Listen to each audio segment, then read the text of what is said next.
Geography, all about geography. Part 1, its introduction, and let's start. Geography, studying all the varied aspects of physical form that we see. You know,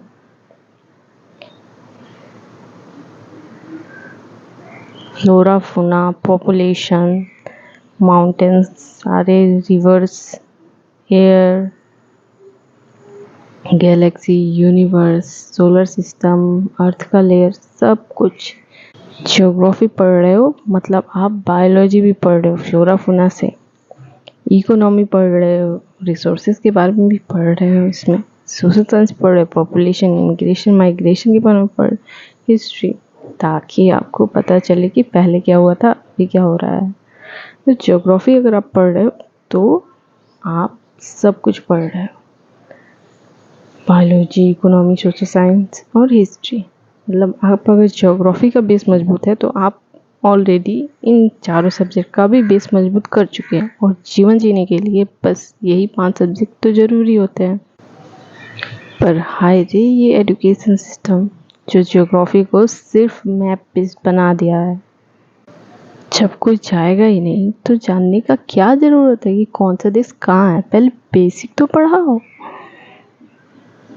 पर नहीं, उनको तो दिखाना है कि कितना ज़्यादा इन्फॉर्मेशन पाए हैं हम, और बस यही रीज़न है कि दिखावे के चक्कर में सब कुछ डाल दिए, जैसे बहुत कुछ पढ़ा रहे हैं।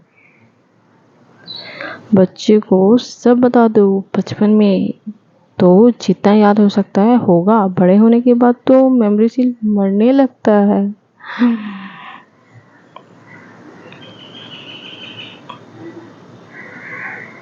तो ज्योग्राफी सारे आकारों के बारे में बताता है, वो चाहे पूरी सृष्टि हो या एक प्लैनेट या हवा या पानी या मिट्टी या पेड़ पौधे, जीव जंतु, और उनका संख्या कैसे बढ़ता है या कमता है। बेसिकली हर फॉर्म का जीवन के बारे में ज्योग्राफी में जानते हैं। पर स्कूलों में ऐसा पढ़ाया जाता है कि हम जीवन के बारे में और ध्यान देना बंद कर देते हैं। बस ध्यान रहता है तो यही कि जीना है, दुनिया के बारे में क्यों जाने, बस खुद का सोचना है। और जियोग्राफी और हिस्ट्री एक बदनाम सब्जेक्ट बन गया है, जिनका नाम सुन के ही भागने का मन होता है, जबकि ये दोनों ही सब्जेक्ट जीवन जीने के लिए सबसे महत्वपूर्ण है। और जियोग्राफी का ज्ञान हो तो आप कहीं भी जाओ, आपको रहना कैसा है पता होगा। यही सब कारणों से भारत हर तरीके से उन्नत था, क्योंकि यहाँ के हर एक वासी को जीवन में जो बेसिक ज्ञान देना चाहिए जीवन जीने के लिए, वो सबको पता था। और तब ये देश गुरुओं का देश कहलाता था, क्योंकि यहाँ का कोई भी वासी अगर विदेश में जाता था तो वो वहाँ के समाज को दिशा दिखाता था कि जीवन क्या है, जीते कैसे हैं।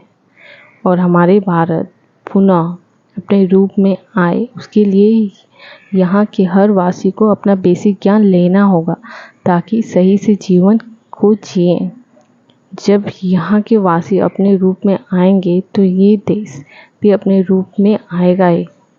तो इस मिशन में सहयोग कीजिए, ये सारे कंटेंट से अपना बेस मजबूत कीजिए, और अपने घर और लोकेलिटी में भी इसको खुद से बता के फैलाइए, ना कि वीडियो दिखा के। क्योंकि आप सब जो भी अभी इस मिशन में सहयोग करोगे वो पथ प्रदर्शक बनोगे। तो आपको ही गुरुकुलों में आके पढ़ाना भी है, तो पहले अपना बेस मजबूत कीजिए और प्रैक्टिस के लिए अपने घर और लोकेलिटी में इसको पढ़ाइए। फिर अगर जो पढ़ना चाहते हैं वो सब गुरुकुल में आके जो आप आगे पढ़ना चाहते हैं पढ़िएगा, और फिर उसको पढ़ाइए, और फिर ये साइक्लिक हो जाएगा, क्योंकि गृहस्थी भी तो है सबकी। आखिर हम भारत को पुनः भारत बना रहे हैं तो चारों आश्रम का पालन भी करेंगे। जय माँ भारती। चलिए हम देखते हैं कि हम पूरे ज्योग्राफी में क्या पढ़ेंगे, ठीक है। तो आज के क्लास में पार्ट 1 में हमने देखा कि ज्योग्राफी क्या है और इसका इम्पोर्टेंस क्या है, ठीक है। नेक्स्ट में हम लोग देखेंगे कि earth and the universe region जो है वो कैसे होता है, फिजिकल ज्योग्राफी। फिर नेक्स्ट में जियोमॉर्फोलॉजी, ऐसे हर एक जो कलर है वो एक एक क्लास को डिनोट करता है, ठीक है। तो ऐसे करके हम लोग oceanography, biogeography, human geography, continental geography, geography of India, ठीक है, ऐसे कर करके हम लोग सब कुछ देखेंगे। और ये होता है एक बेसिक ज्योग्राफी जो हर एक को जानना ही चाहिए। मुझे यकीन है मेरे कंटेंट से सबका ज्योग्राफी बहुत मजबूत होने वाला है, और सिर्फ ज्योग्राफी नहीं, सारे सब्जेक्ट। तो उम्मीद है कि आप सबको भी बहुत अच्छा लगेगा और हम पढ़ेंगे। और मेरे इस कंटेंट में ख़ास ये है कि आप सबको अच्छा लगेगा, तो इसको बुक में भी सबको प्रोवाइड कराना है, तो उसके लिए चार्ज लगेगा। तो अगर चाहिए होगा कि और ज़्यादा इन्फॉर्मेशन जाने इसके बारे में, तो बुक में ज़्यादा अच्छे से लिखा रहेगा। तो अगर आपको चाहिए होगा तो आप बता सकते हो।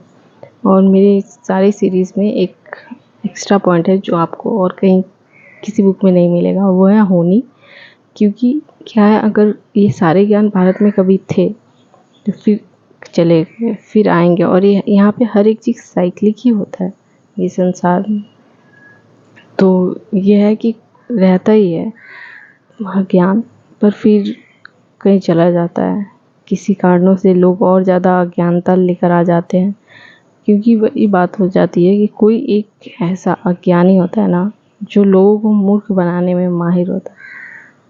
और बस अभी आप देखोगे तो आचार्य प्रशांत जो है, उनसे बड़ा अज्ञानी लीडर जो भ्रम फैला रहा है बहुत ज़्यादा मात्रा में सनातन धर्म को लेकर, बहुत ज़्यादा मात्रा में, एकदम उसको इंसानियत की ही ज्ञान नहीं है कि क्या होता है। तो ऐसे कुछ लोग हो जाते हैं जिसकी वजह से लोगों को लगता है कि अरे ये ज्ञानी है, सही बोल रहा है, सही बोल रहा है, और वहीं से ट्विस्ट आता है और अज्ञानता फैलने लगता है। तो हम वो सब पढ़ेंगे कि होनी में होता क्या है, कि कोई एक कॉन्सेप्ट लोग कैसे सोचता है, फिर उसको थ्योरी बना के डाल देता है, फिर लोग भी समझते हैं हाँ हाँ ठीक है ठीक है। फिर कुछ लोग आते हैं जो सेटलमेंट करते हैं, फिर डेवलपमेंट होता है। तो ऐसे लोग हैं। तो चलिए देखते हैं कि हम लोग कैसे सेटलमेंट और डेवलपमेंट करेंगे, और ये सारे कंटेंट सब कैसा बहुत जल्दी और आसान तरीके से आपके सामने रखा जाए। तो आपको कैसा लगा कंटेंट और जोश कैसा है, कमेंट में बताइए। और हाँ, प्रकृति के साथ रहते तो कौवे का आवाज़ या चिड़िया का या किसी भी चीज़ का आवाज़ आ ही सकता है ना। तो प्लीज़ कंटेंट पे ध्यान दीजिए, ठीक है।